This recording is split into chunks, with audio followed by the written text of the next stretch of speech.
Hello అండి, good afternoon. అందరి మధ్యాహ్న భోజనాలు అయ్యాయండి. మాకైతే చక్కగా ఇలా కింద కూర్చొని తినడమే అలవాటండి. మేము ఇంటిల్లిపాది ఇట్లా కిందనే కూర్చొని తింటూ ఉంటాము. మరి మీలో ఎంతమంది ఇలా నేల మీదే కూర్చొని తింటారో కామెంట్ చేయండి నాకు. మరి ఈరోజు మా స్పెషల్స్ ఏంటో చూద్దుర్రండి. క్యారెట్ కొబ్బరికూర వేసి ఫ్రై చేశానండి.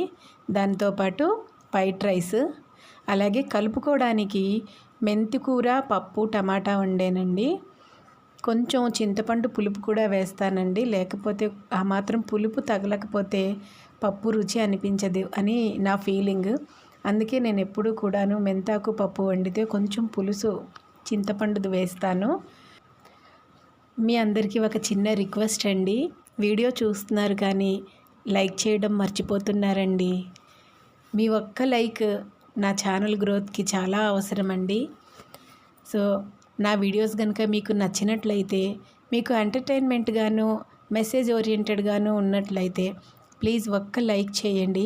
అలాగే ఛానల్ని సబ్స్క్రైబ్ చేసుకోండి. అలాగే మీరు ఇచ్చేటటువంటి కామెంట్స్తో ఇంకా మంచి మంచి వీడియోస్ నేను పెట్టడానికి ట్రై చేస్తూ ఉంటానండి. మరి మీ అందరి భోజనాలు అయ్యాయని అనుకుంటున్నా.